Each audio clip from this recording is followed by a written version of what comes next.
Nama saya Noah. Oke. Saya duduk di kelas 6 dan saya suka martabak telur. Benar banget ya. Saya punya mimpi. Mimpi saya itu sederhana sekali. Suatu Gimana, hari saya ingin mendengar nama murid saya itu, oh siapa duta besar Australia di Jakarta? Oh, anak Scott Head. Wah.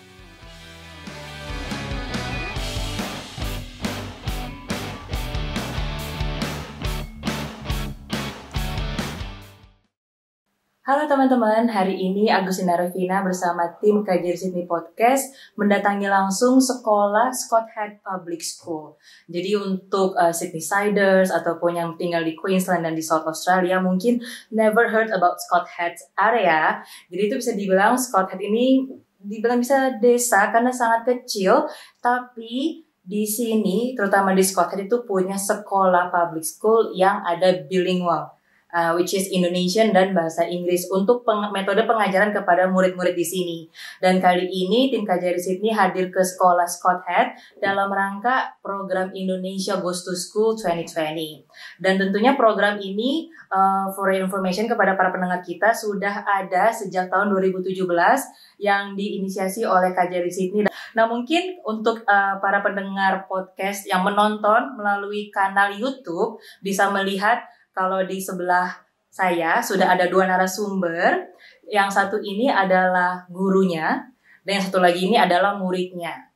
Nah, apa hubungan guru dan murid dengan bahasa Indonesia dan program Indonesia Goes to School dari KJRI Sydney? Kita akan bahas pokoknya hari ini. Nah, meskipun dalam kondisi pandemi COVID-19, as we all been through together, kita akhirnya memaksimalkan program Indonesia Goes to School even though hanya satu kali dalam tahun 2020 ini. Betul ya Pak ya? Oke, sudah kedengaran tadi suara sedikit. Jadi tanpa berlama-lama lagi kita langsung aja sapa kedua orang istimewa kita. Yang pertama ini tadi sudah bilang guru, namanya itu adalah Pak Murtala. Dan yang kedua ini muridnya bernama Noah Granek. Am I right? Oke. Can you say hi to our listeners? Pak Murtala, hai apa kabar? Apa kabar semuanya? Kabar baik ya? Iya. Oke. Sehat selalu ya? Ya, okay. Pasti. What about Noah? Apa kabar Noah? Saya kabar baik. Kabar baik, oke. Jadi untuk sementara ini saya itu liputannya setelah selesai sekolah ya untuk para pendengar. Jadi Noah itu tidak bolos dari kelas. Oke, kita langsung aja bertanya. Pasti pada penasaran kenapa ada Indonesian living in Scott Head dan mengajar bahasa Indonesia untuk murid-murid foreigner atau Australian. Kita langsung ke Pak Murtala. Kita ngobrol santai sedikit Pak. Saya mau penasaran banget cerita dari seorang Pak Murtala bisa hadir di Scott Head dan mengajar bahasa Indonesia. Apa sih yang bisa Bapak sampaikan untuk kepada murid-murid Australia di sini? Awalnya itu memang ini paling unik karena kita pindah ke Scott Head. Tujuan utamanya bukan saya mengajar di Scott Head, tapi kita ingin pindah kemari untuk anak saya bisa sekolah di sini. Saya tinggal di Sydney 10 tahun. Tapi ketika anak saya mau masuk sekolah, saya dan istri memutuskan kita pindah ke Scott Head karena ada sekolah bilingual school di sini yang sudah 12 tahun. Jadi saya pindah itu bukan saya cari kerja, tapi anak saya. Nah, ketika Ibu Jill, kepala sekolah, mendengar saya pindah ke Scott Head dan istri, beliau tahu kalau saya mengunjungi daerah keliling Australia setiap tahun. Jadi beberapa kali selama kita tur, kita mengunjungi Scott Head. Nah, karena beliau tahu kita pindah ke daerah ini, saya ditelepon oleh beliau. Beliau bilang, kamu mau kerja di Scott Head enggak? Jadi saya ditawarkan ke pekerjaan, tidak melamar pekerjaan. Oke, Jillian ini prinsipal dulu ya? Iya, kepala sekolah until now ya. Ibu Jillian itu kepala sekolah. Nah, beliau yang meminta saya untuk bekerja di sini. Dan saya bukan guru, karena saya tidak punya sertifikasi guru. Saya akhirnya beliau bilang, Anda masih tetap bisa mengajar sebagai guru bantu. Nah, dengan catatan setiap saya di kelas mengajar, harus ada guru yang mendampingi saya. Artinya guru yang punya sertifikasi guru Australia. Jadi saya tetap mengajar, tetapi ada guru di dalam kelas itu yang lain. Oke, jadi kenapa harus bilingual sekolah Kotet ini? Saya pikir sekolah yang memiliki pelajaran bahasa, tidak mesti hanya bahasa Indonesia, itu memang anak-anak yang belajar secara dua bahasa itu lebih motorik, pikirannya, perkembangan tubuhnya itu memang lebih baik daripada anak-anak yang belajar hanya satu bahasa. Oke, makanya dari itu Scott Head membuat bilingual school ini ya, nggak cuma satu bahasa tapi dua. Kira-kira tanggapan orang tua tuh awal mula mungkin Pak Murtala mengajar sebagai guru bahasa Indonesia, bagaimana sih Pak? Saya kira untuk orang tua lebih banyak, secara presentasi banyak, sangat yang mendukung. Nah, yang lain bukan tidak mendukung, belum begitu tahu. Karena itu Ibu Jillian, kenapa saya di Scott Head itu tidak hanya mengajarkan murid-murid, tapi tugas utama saya juga adalah mendekatkan Indonesia ke Scott Head dan mendekatkan Scott Head ke Indonesia. Nah, karena itu salah satu misalnya dengan mengundang kawan-kawan konsulat KBRI ke sekolah, ini adalah tugas utama saya agar kami kan di kampung ya, kami ini desa pedalaman Australia, rural New South Wales. Jadi ini pedalaman, dianggap memang pedalaman. Jadi untuk menghadirkan orang Indonesia lebih banyak kemari, itu membuat baik pada komunitas. Komunitas dapat informasi lebih bagus, sehingga dukungannya akan menjadi dukungan lebih terarah. Kalau biasanya orang tua bukan tidak mendukung, tapi belum tahu banyak informasi tentang Indonesia. Karena kan anak yang belajar di dalam. Nah, kalau sudah ada banyak informasi, anak-anak kan kalau pulang, tadi saya makan makanan Indonesia loh. Itu akan ada impact ke orang tuanya. Komunikasi akan berjalan di orang tua, dan orang tua nanti kalau ketemu dengan guru-gurunya di luar, karena kami di kampung yang kecil tuh sering ketemu di luar, dan mereka akan pasti, oh anak saya ini. Nah, dukungan itu akan mengalir. Oh, jadi sebenarnya tuh pertama itu positif ya responnya. Meskipun tidak semua, mungkin karena kan belum ada feedback dari murid yang merasakan diajari oleh guru, yaitu bahasa Indonesia. Dan tidak hanya bahasa tapi juga masakan diajari, cara masak bareng, masakan Indonesia. Terus lagu-lagu, tarian, budaya. Setelah murid itu mendapatkan apa yang diajarkan oleh guru, they tell to their parents, terus dibilang, oh berarti Indonesia is good for our children. Pasti, memang begitu. So from mouth to mouth ya, jadi ada transformasinya. Komunikasi anak sama orang tua jadi makin terjalin karena aku tadi makan Indonesia loh di sekolah. Oke, dan respon orang tua akan bagus sekali. As long as it's good and safety for children, why not? Oke, good. Oke, untuk Pak Murtala sebentar dulu karena saya penasaran dengan Noah Granek nih. Am I right, Noah Granek? Oke. Sekarang kalau bisa kita nonton di YouTube, ini sudah ada salah satu murid yang tadi sempat curi dengar sedikit, dia itu bisa nge-rap waktu Schools Got Talent di Scott Head. Saya pengen tanya, Noah itu sebelumnya sudah tahu Indonesia belum? Ya. Ya. Have you ever visit Indonesia? I've been to Bali. To Bali untuk liburan ya bersama keluarga. To go traveling with your children. Oke, holiday. Right. Kira-kira apa yang membuat Noah untuk tertarik belajar bahasa Indonesia? It's quite easy to learn, and all the letters like the same as English letters. Oke, jadi similar with English, right? Oke. Maka dari itu Noah bisa mengerti bahasa Indonesia. But I think the spelling just different, isn't it? Yeah. Oke, and pelafalan mungkin ya. Yeah. Oke. Sama satu lagi nih, aku pengen coba Noah bisa introduce yourself in bahasa Indonesia. Mungkin bisa sebutkan namanya, kelas berapa, lalu makanan favorit Indonesianya. Nama saya Noah. Oke. Saya duduk di kelas 6 dan saya suka martabak telur. Oke, martabak telur. Biasanya kalau saya nanya your Indonesian favorite food, biasanya tuh lebih ke nasi goreng, mie goreng, bakso. Tapi Noah bilang martabak telur. With veggie or beef? Veggies. With veggies. How do you know martabak telur? We've helped Papa cook it. And you taste it? Yeah. And it tastes really good? Yes. Okay. So, martabak telur is your favorite dish. Satu lagi untuk Noah. Do you feel any difficulties in learning bahasa Indonesia? Yeah, it's kind of hard to understand the slang words. Slang word. Yeah, slang words. Okay. Is there anything else? No.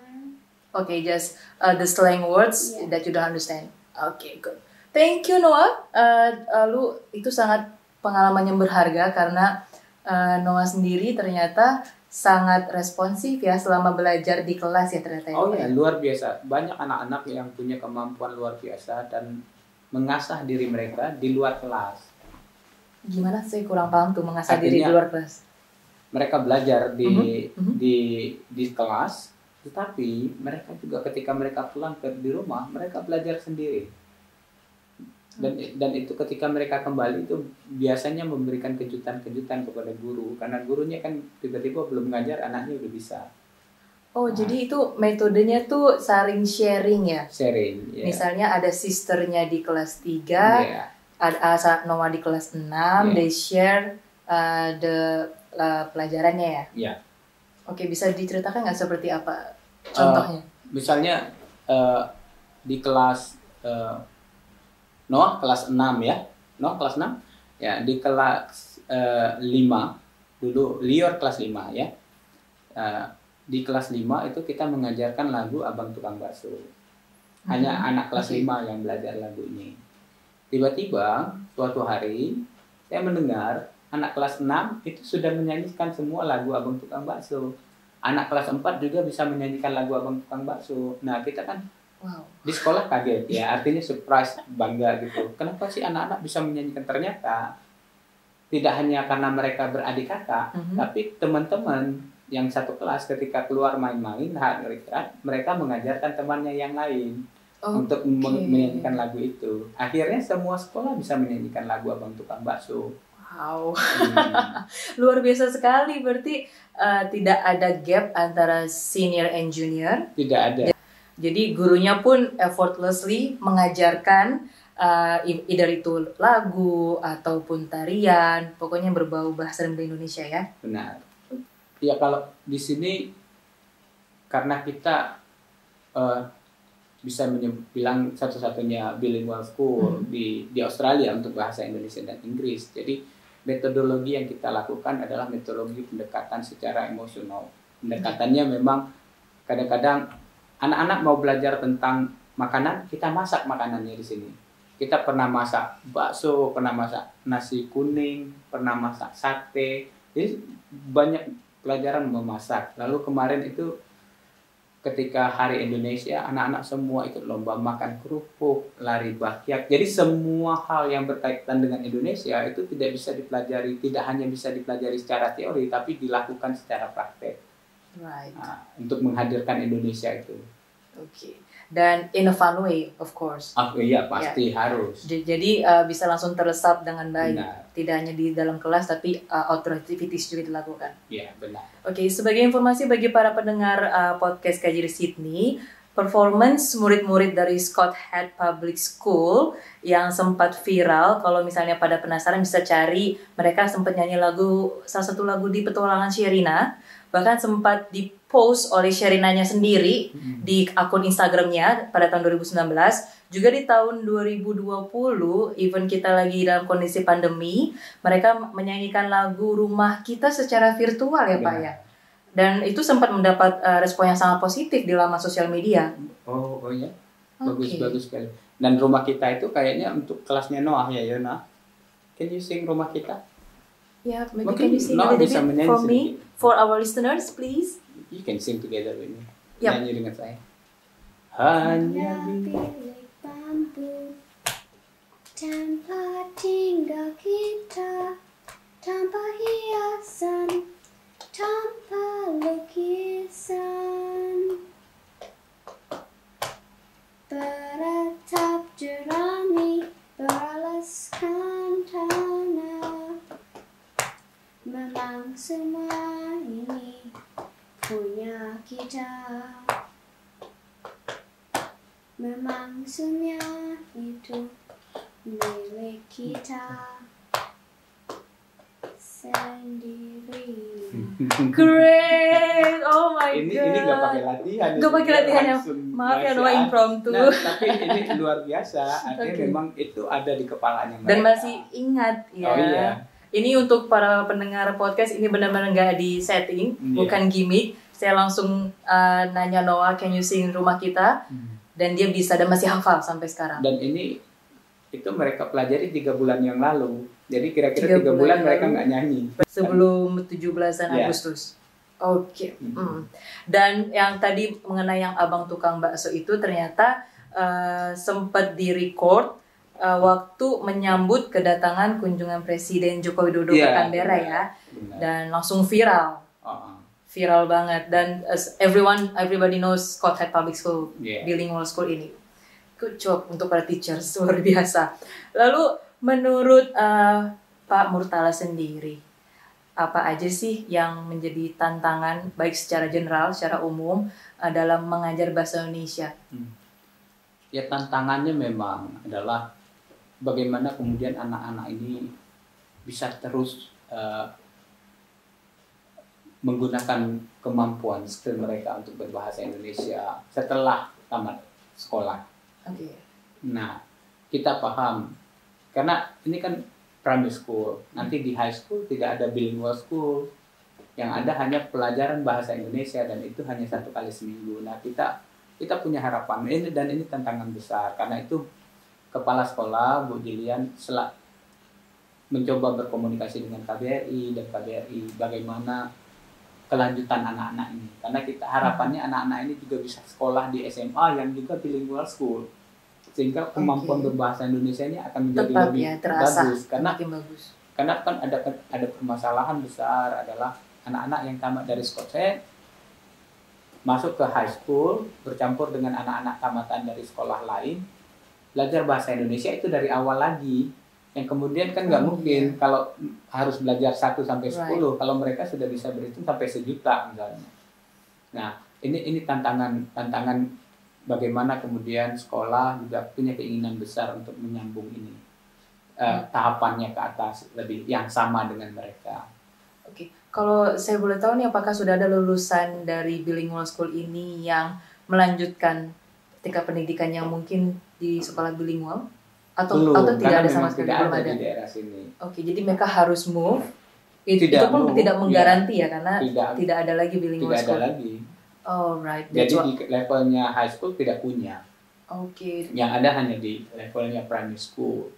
Oke. Karena itu harapannya ke depan mereka bisa menggunakan ini ketika dia sekolah dan mudah-mudahan bisa menjadi salah satu subjek ketika dia kuliah. Oh wow, sangat future. Oh ya, visioner banget ya. saya punya mimpi. Mimpi saya itu sederhana sekali. Suatu Gimana, hari saya ingin mendengar nama murid saya itu, oh siapa duta besar Australia di Jakarta? Oh anak Scotland. Wow, ya. Saya hanya ingin mungkin duta besar atau konsuler di Surabaya atau di Bali. Karena hari ini kita mencoba mendidik calon diplomat, calon bisnismen atau yang akan bekerja sama dengan bisnismen Indonesia, tetapi yang paham dengan bahasa dan budaya orang-orang Indonesia. Kalau misalnya kita kaitkan dengan momentum peringatan Sumpah Pemuda Oktober kemarin, tepat tanggal 28 Oktober, itu kan di salah satunya tuh ada isi mengenai bahasa persatuan bahasa Indonesia. Nah, kalau harapan dari Scott Head Public School ini untuk bahasa Indonesia sendiri seperti apa Pak? Selain pengen punya mungkin di tingkat pendidikan lebih tinggi ada bilingual school lain, apakah ada harapan lainnya mungkin Pak? Kita ingin lebih banyak konten Indonesia masuk ke sekolah kita. Jadi kita kan tinggalnya di kampung. Ya, akses untuk Indonesia itu nggak banyak. Misalnya kita nggak punya restoran Indonesia di sini, kita nggak punya banyak. Nah, kita ingin, salah satu tugas saya itu menghadirkan sebanyak mungkin, baik makanan, baik kesenian, baik musik, baik lagu Indonesia ke sekolah kita. Ini yang iya. Jadi semakin lebih banyak anak, karena anak-anak di sini seperti mereka haus ya akan informasi tentang Indonesia. Kadang-kadang kalau kita ngasih informasi yang itu saja kan anak-anak kan mereka cepat bosan. Mereka ingin terus informasi yang terbaru tentang Indonesia. Oke. Lebih banyak akses informasi dan konten supaya murid-murid di sini juga makin banyak opsi ya. Ya, bisa banyak mengakses dan banyak opsi pasti. Oke, alright. Ini sedikit yang pengen saya tahu juga nih. Ada nggak yang paling berkesan selama Bapak mungkin mengajarkan bahasa Indonesia dan selama Noah menerima pelajaran bahasa Indonesia dan budaya Indonesia? Yang paling berkesan, mungkin untuk Noah dulu kali. Noah dulu. Selain dimasakin martabak telur ya. I remember when we danced at the Asik night at the surf club. Oke. Oke. Jadi kita pernah pertunjukan untuk masyarakat di sini di luar sekolah. Jadi anak-anak buat seperti asik night, kita sekolah itu membuat asik night untuk masyarakat di luar sekolah kita, seperti festival Indonesia tapi untuk masyarakat komunitas. Itu yang dia ingat, yang sangat berkesan buat dia. Dan Noah di situ sangat involved ya, dia menari dan menyanyi. Oke. Dan masih teringat sampai sekarang. Oh iya, masih teringat. Wow, oke. Nah, kalau untuk pengalamannya Pak Murtala sendiri, yang paling berkesan banget? Yang paling berkesan dari begitu banyak memorable moment, yang paling berkesan? Saya pikir yang kadang-kadang yang terkesan itu ketika anak-anak, misalnya kita kan ada usaha, ketika misalnya saya selalu bilang ke anak-anak, kalau kamu bisa menyanyikan lagu ini, saya akan cari penyanyi aslinya, saya akan jumpai. Saya tidak bisa berjumpa, tapi saya akan jumpai beliau di WhatsApp atau di mana, saya akan dapat kontak. Dan saya ingin orang yang asli penyanyi itu mendengar lagu kalian. Oke. Dan itu yang terjadi, misalnya ketika dengan Petualangan Sherina. Mbak Sherina, saya mencoba mencari kontak beliau secara sosial media, akhirnya kita mengirim video itu. Dan banyak beliau. Responnya positif banget. Luar biasa. Nah, karena ini bukan untuk popularitas, karena memang pendidikan di Australia tidak bicara tentang popularitas, tapi saya ingin anak-anak di sini itu mereka merasa bangga apa yang mereka pelajari dihargai oleh orang di luar negara mereka. Bahkan dihargai orang Indonesia itu sendiri. Orang Indonesia sendiri. Jadi kalau untuk popularitas memang tidak boleh di dalam dunia pendidikan di Australia, kan apalagi di sosial media. Tetapi tujuan utamanya adalah, nih, kalau kalian belajar lagu ini penyanyi aslinya. Nah, kita sering bilang, kalau kamu bisa menyanyikan lagu Abang Tukang Bakso, kita akan makan bakso satu sekolah. Dan kita lakukan itu. Baru-baru ini bakso ya? Semua sekolah, satu sekolah. Kita buat gerobak bakso di sini waktu itu. Jadi semua sekolah makan bakso. Itu keren banget sih. Karena gara-gara padahal satu kelas belajar lagu Abang Tukang Bakso, tapi satu sekolah bisa menyanyikan lagu Abang Bakso, ya satu sekolah makan bakso. Oke. Itu keren banget sih. Makanya pas saya tanya makanan favorit, tiba-tiba bakso. Yeah. Berarti recently baru diberikan oleh teachernya untuk makan bakso karena sudah berhasil menyanyikan lagu sebagai komplimen ya. Sebagai ini loh. Bakso rasanya seperti ini dan enak. Nah. Nah, sebagai penutup untuk podcast kali ini, ada nggak sih pesan terakhir dari seorang guru, dari seorang Pak Murtala yang ingin Bapak sampaikan? In general mungkin. Kalau secara general mungkin pada kawan-kawan kita sesama bangsa lah, ya mungkin. Bahasa dan budaya kita itu adalah barang yang begitu mahal. Itu seperti harta karun. Nah, orang-orang di luar negeri, saya banyak mengajar murid-murid yang non-Indonesia. Mereka bangga dan merasa sangat ingin belajar bahasa dan kebudayaan kita. Nah, saya berharap harta karun ini tetap menjadi harta karun bagi kita. Karena kan kadang-kadang karena kita orang Indonesia, karena kita itu budaya kita, jadi kesannya biasa saja. So, ini kita harus terus mengasah diri kita untuk menganggap ini bukan biasa loh, ini sesuatu yang luar biasa dan kita harus belajar itu dan kita harus bangga terhadap itu. Nah, memupuk rasa bangga dan rasa ini bukan hal yang biasa. Saya pikir ini yang harus kita asah, sensitivitas kita, bahwasan jangan tunggu ada mungkin diambil bangsa lain baru kita sensitif, tetapi kebanggaan ini harus menjadi setiap hari. Harus menjadi hari-hari kita. I'm proud to be Indonesia. Saya bangga menjadi orang Indonesia. Saya bangga berbahasa Indonesia. Saya bangga mempelajari kebudayaan Indonesia. Saya pikir. Dan ini yang terus akan kita perkenalkan. Oke, dan akan continuity ya? Yes. Oke. Insya Allah. Tapi kalau untuk Noah sendiri, boleh nggak kamu deliver a message to your friend, maybe to your sister or students in Scott Head, atau mungkin untuk pelajar di Australia mengenai tentang manfaat dari bahasa Indonesia itu sendiri? Indonesian is a great language and it's pretty easy to learn. It's a great way to communicate with lots of people in Indonesia. Oh, that's true. So when you travel to Bali, you can speak with all the Indonesian in Bali, right? Jadi nggak ada gap komunikasi antara lokal dan turis. Oke. You did a great job, Noah. Oke, sekali lagi terima kasih kepada Pak Murtala dan juga Noah Granek yang telah bersedia hadir. Noah setelah pulang sekolah, kita angkut ke sini untuk doing talk show together with us di Kajar City Podcast. Tentunya dalam program Indonesia Goes to School. Untuk saat ini, tahun ini kita berketempatan di Scott Head Public School. Dan saya juga ucapkan terima kasih kepada para pendengar setia yang sudah mendengarkan podcast kali ini. Semoga bermanfaat dan jangan lupa untuk like, follow, dan subscribe di semua sosial media kita. Semua sama username-nya @KJRI-Sydney. Dan buat yang penasaran, Scott Head Public School itu di mana? Punya sosial medianya nggak, Pak? Ya, kita punya Scott Public School. Di Instagram? Di Facebook. Yeah. Di Facebook namanya sama ya, Scott Head Public School. Jadi semua aktivitas semuanya ada. Ada di sana. Oke, jadi kita masih bisa dekat dengan adik-adik di Scott Head, even though lewat Facebook fanpage. Oke, sampai ketemu lagi di KJRI City Podcast berikutnya dan I'll see you guys soon. Bye-bye Pak Murtala, bye-bye Noah Granek.